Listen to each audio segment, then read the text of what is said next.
En Apocalipsis capítulo 9 verso 13 al 15, se menciona a 4 ángeles que son liberados para traer juicio sobre la humanidad y su misión resulta en la muerte de una tercera parte de los hombres.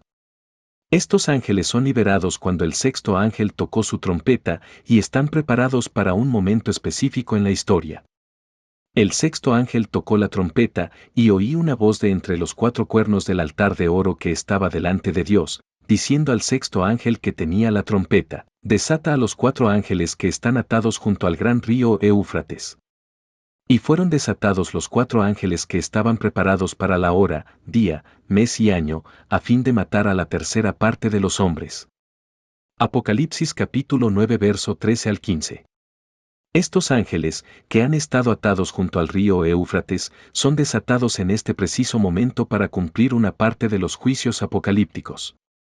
El río Éufrates, mencionado aquí, es simbólicamente significativo, ya que históricamente fue una frontera del antiguo Israel y una región asociada con invasiones extranjeras y guerras.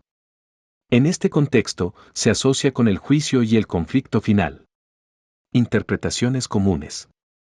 Agentes de juicio. Muchos estudiosos ven a estos ángeles como instrumentos de juicio divino, liberados para traer destrucción sobre aquellos que han rechazado a Dios. La tercera parte de la humanidad que mueren representa la seriedad del juicio y el gran número de personas afectadas.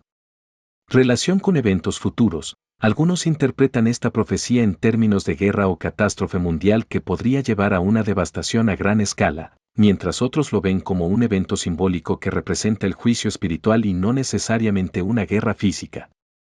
El número 4 y el Éufrates. El número 4 simboliza a menudo los 4 rincones de la Tierra o una acción de alcance global.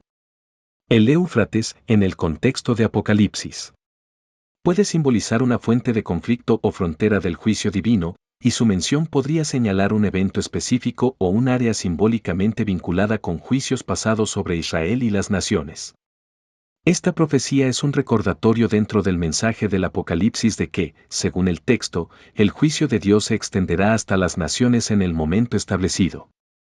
Sin embargo, su interpretación exacta depende de si se ve como una catástrofe literal, un simbolismo espiritual o ambos. La peor profecía en el contexto del Evangelio podría interpretarse como aquella que habla sobre la condenación y el juicio eterno, ya que esta es una de las realidades más serias y temidas en la enseñanza cristiana.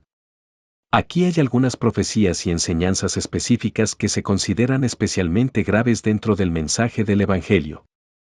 El juicio final y la condenación. En Mateo capítulo 25 verso 31-46, Jesús habla sobre el juicio de las naciones, donde se separarán las ovejas de las cabras.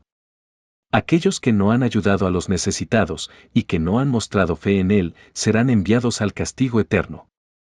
Esta enseñanza enfatiza la realidad de la condenación para aquellos que rechazan a Dios y su mensaje. El lago de fuego. En Apocalipsis capítulo 20 verso 11 a 15, se describe el juicio ante el gran trono blanco. Aquellos cuyos nombres no están escritos en el libro de la vida son lanzados al lago de fuego.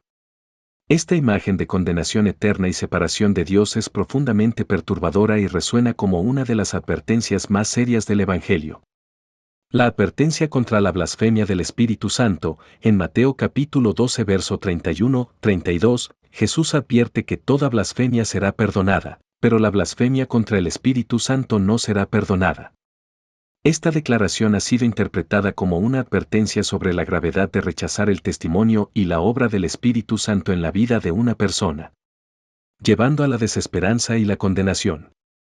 La parábola del rico y Lázaro. En Lucas capítulo 16 verso 19-31, Jesús narra la historia de un rico que, tras su muerte, se encuentra en tormento, mientras que Lázaro, el pobre, está en el seno de Abraham.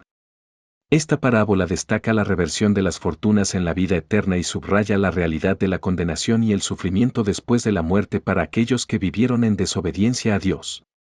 La advertencia de Jesús sobre la puerta estrecha. En Mateo capítulo 7 verso 13-14, Jesús dice: entrad por la puerta estrecha, porque ancha es la puerta y espacioso el camino que lleva a la perdición, y muchos son los que entran por ella.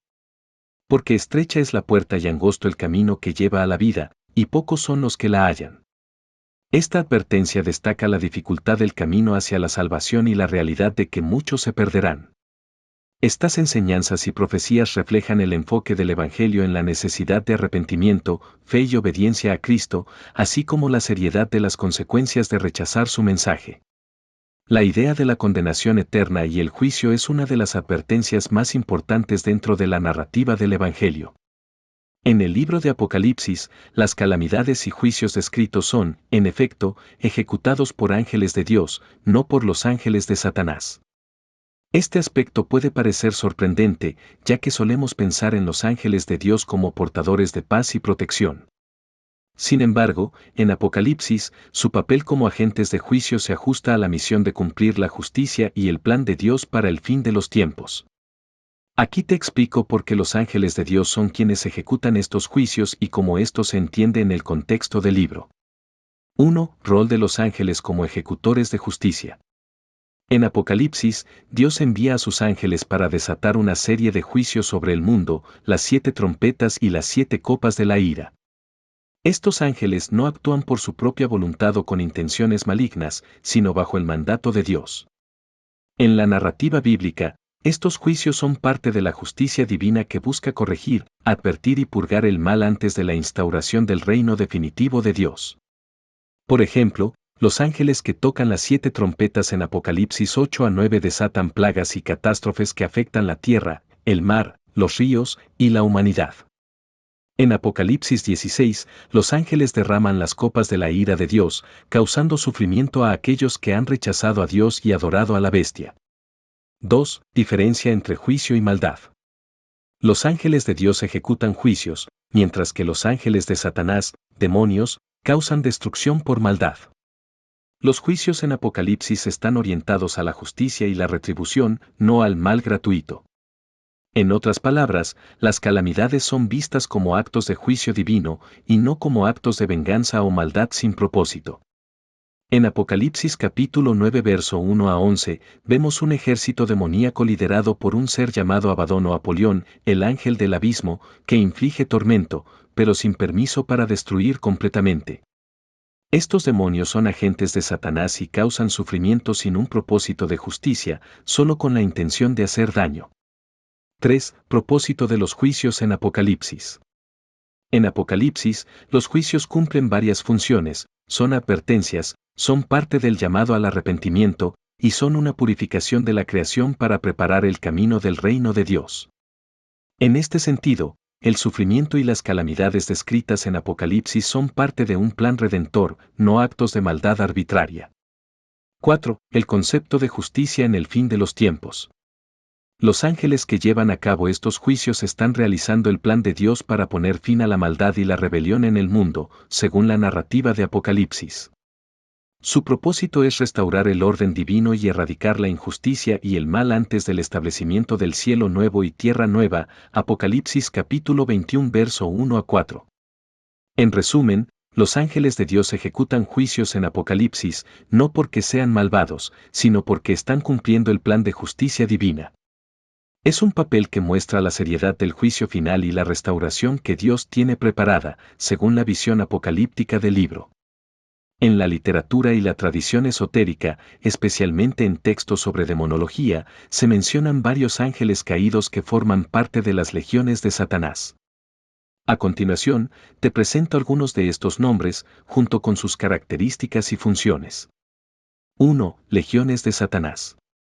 Se cree que Satanás tiene varias legiones de demonios a su mando, cada una con sus propios líderes y características. A menudo se agrupan en función de sus atributos o los pecados que representan. 2. Nombres de demonios en la legión de Satanás. Astarot. Función: a menudo considerado un príncipe de los demonios, asociado con la pereza y la idolatría. Características: se le representa como un demonio que puede proporcionar conocimiento y poder a quienes lo buscan. Beelzebub. Función: conocido como Señor de las Moscas, se asocia con la avaricia y la gula. Características: se le considera uno de los altos rangos en el infierno, a menudo mencionado en contextos de adoración demoníaca. Baal.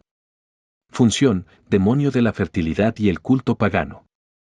Características: aunque es una deidad antigua, a menudo se le asocia con la rebelión contra Dios y la adoración de ídolos. Amón. Función: príncipe del infierno que representa la guerra y el odio. Características: se le menciona en grimorios como el que puede inducir discordia y conflicto entre las personas. Moloch. Función: asociado con sacrificios y prácticas paganas.